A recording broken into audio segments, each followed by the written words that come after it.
I do remember I wrote a series of articles for the Advertiser Gleam, and we talked about bootleggers and things. And Sam said, well, you know, maybe we ought not to put their names in the paper. Said because it might offend their relatives. Now, so Sam, you didn't have a problem putting their names in the paper when they got arrested. So, well, of course, I was born in the '40s, and it was a pretty big thing because back then Huntsville was the only wet, or Madison County was the only wet county in North Alabama.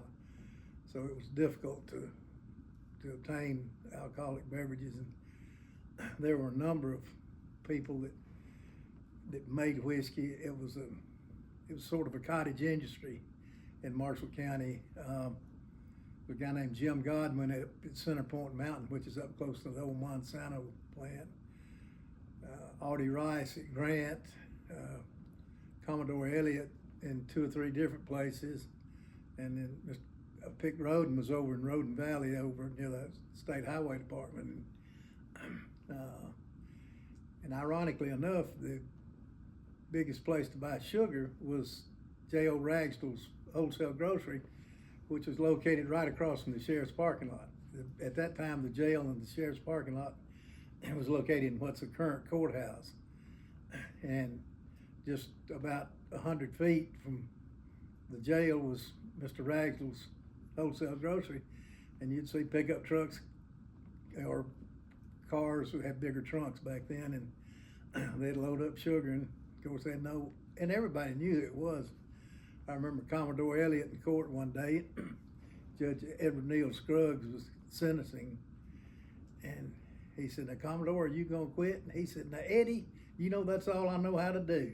So it was it kind of ran in the family, but there were stills all over. I remember when I was in high school, my dad bought some property up near Columbus City, and I was working with Jimmy Carlton, the surveyor, kind of doing the survey and clearing in the summer. And we came across a still, and you know, we just told them we didn't see anything, we don't know anything, and don't want to ask any questions. If we just surveying this line. But they'd try to hide them out. Actually, Cathedral Caverns, when Jay Gurley first discovered it in the early '50s, it had a still inside. It was big enough, and because it had this stream running through there, and it was no longer in use, but it had been abandoned. But it was actually inside the cave, and so they were close. Tried to hide them in remote places. Right. Yeah, I remember Artie Rice now was out at Grant.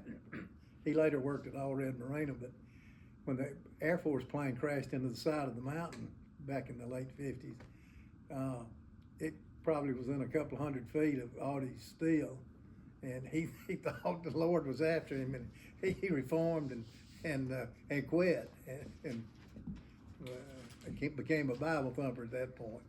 He was lucky. He said he thought he was going to get killed when that plane hit. So there was a guy named John Parks who had a still in a chicken house out at Grant, and John was borrowing some money, and Mr. J.P. Willis went out there to inspect it, and he came back and he told his son, he said, you know, he's got the finest heating system you've ever seen in that still, I mean, in that chicken house. So, yeah, Mr. Willis wasn't familiar with what a still looked like. So, there were lots of folks, and particularly in the mountains, and they'd find a spring and set up. So. And I had an interesting conversation.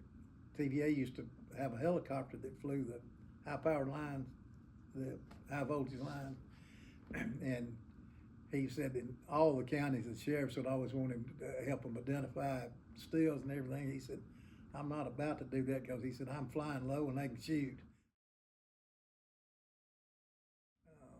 There were, in Guntersville at the time, when I was growing up in high school, which would have been the late '50s, there were probably 10 or 12 bootleggers just right here in Guntersville.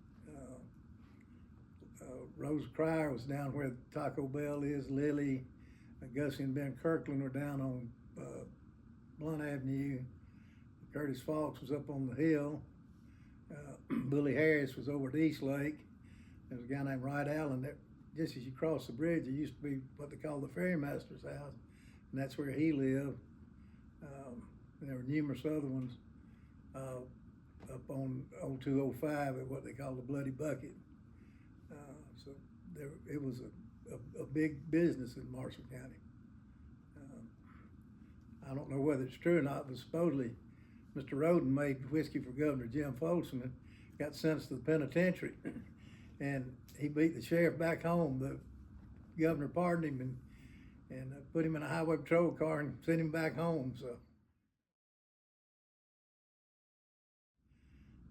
it was a good source of revenue. There was a lady named Lily Dearman who lived out near the Publix, and Lily ran a shot house. You know, if you couldn't afford to buy a lot, you just go sit around and have a drink, just buy the glass. It was like 50 cents for a shot. And Lily Dearman had a big round table in her kitchen, probably seat 8 or 9 people at any given time. If the back light wasn't on, she wasn't open for business. If the back light was on, it was okay to come in. She'd probably shut down about 9:30 at night. So transporting liquor was a felony, and so if you had over 5 gallons, you could be sent to the state penitentiary.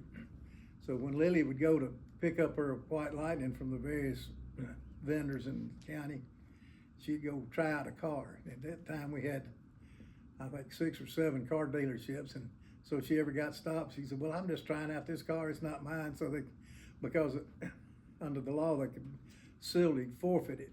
The VFW always had a pretty bad reputation. There were a lot of fights and knifing, that sort of thing. And, but there weren't many shot houses like Lily's, though. That was a little different. Now, Red Burns had one up in Little New York, and he had a little small place, but people that lived in that area knew that you could go. And he actually kept his beer. There's a spring running back of it, and he'd keep it in there to keep it cool. There were certainly allegations of payments under the table, because back in the 40s and 50s, the sheriff's job only paid about $3,600 a year, which wasn't a bad salary, comparable to school teachers, but it was expensive to run.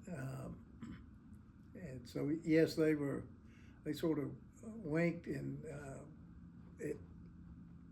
they knew where they were, and they could arrest them most any time. It was kind of and the bootleggers kind of called it a cost of doing business, to get fined, and as long as they didn't have to go to jail more than a couple of nights. I mean, when they got raided, obviously they knew where they were, and they'd slip up on them, but they usually try to have a guard or somebody look out to know they were coming. So at least if they found the law enforcement found the steal, they wouldn't be able to find any of the people, so they'd go in a different direction. So that's the reason that sometimes they would try to surround them and catch them when they ran away.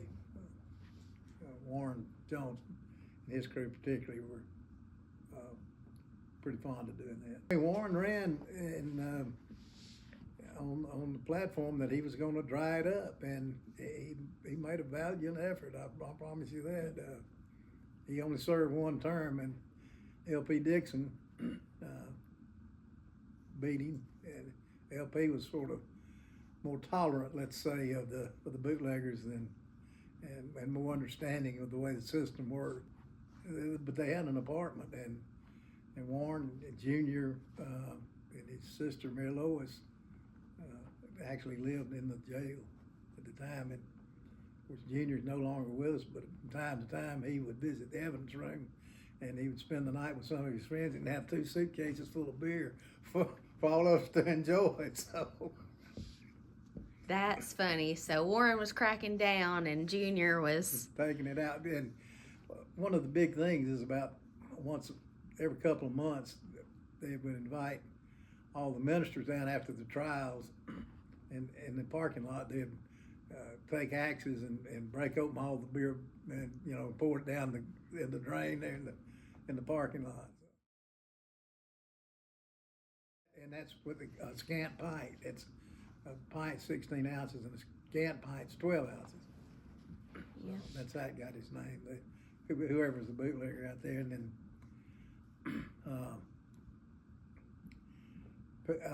Peckerhead Lang, Jerry Lang was when Rex Smalley was the sheriff. He had a big place just off of 69 rather, and he had a walk-in cooler and had a drive-through, and he got a visit when they were after Rex and getting him for accepting payoffs. The FBI showed up and said, you know, Mr. Lang, we noticed you hadn't filed a tax return in a number of years, and we're going to be partners for a while. And they actually had FBI agents work in the business with him. When was that? That was in 83, 84 time frame. And what they'd do is Rex would meet Peckerhead at it was Umicore. It used to be Hall Chemical Company, and one of the tricks that the FBI employs is they want to engage in conversation, and so Peckerhead was paying Rex $1,000 a week in the summer, $500 in the winter, and Peckerhead say, you know, it's rained this week. I only got 800 something, and Rex would say, that's fine. You know, just catch up next week. And then so the next week he'd say, well, I had a pretty good week. I'm able to pay you back. And that way, and they had Peckerhead wired, and they were transcribing all this, and it came out in the trial. I remember Randy Beard and Bill Baxter were representing Sheriff Smalley, and he said, you know, you can look at it on paper, but so when they get up there and start playing those recordings, it can be a little embarrassing. But that actually happened. I think they tried Rex maybe in '85. He spent about 3 years, part of it out in Texas in a federal prison. Then they brought him back to Montgomery to Maxwell Air Force Base, which is a minimum security. Senator Heflin was instrumental in that. So politics is pretty important. You know, actually, there are a lot of people that thought, well, you know, and I think back then the sheriff's job maybe paid $22,000. So people sort of expected him to make additional monies, but he was a little bit too greedy, I suppose.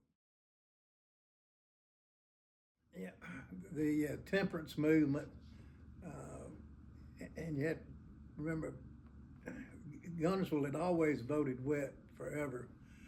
After Prohibition was revoked in the mid-1930s, there was an election, and Gunnersville voted wet, and then again in 48, 60, and then in the 70s, and finally we got the local option bill passed, but the rest of the county would historically vote dry. In fact, there was an election, I believe it was in 72, a wet dry election at Rock Springs Church out near Nixon Chapel.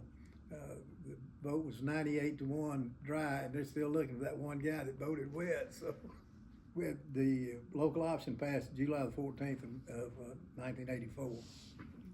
And but yeah, it was dry. I mean, we had bootleggers at the time. I mean, I remember I've gotten cross with the VFW, and we raided them on Sunday night before the election, which was probably not a wise political move, but they were kind of getting out of hand. So, but yeah, everybody was aware of it. It wasn't necessarily for payoffs. It just the people in Gunnersville were a little bit more liberal and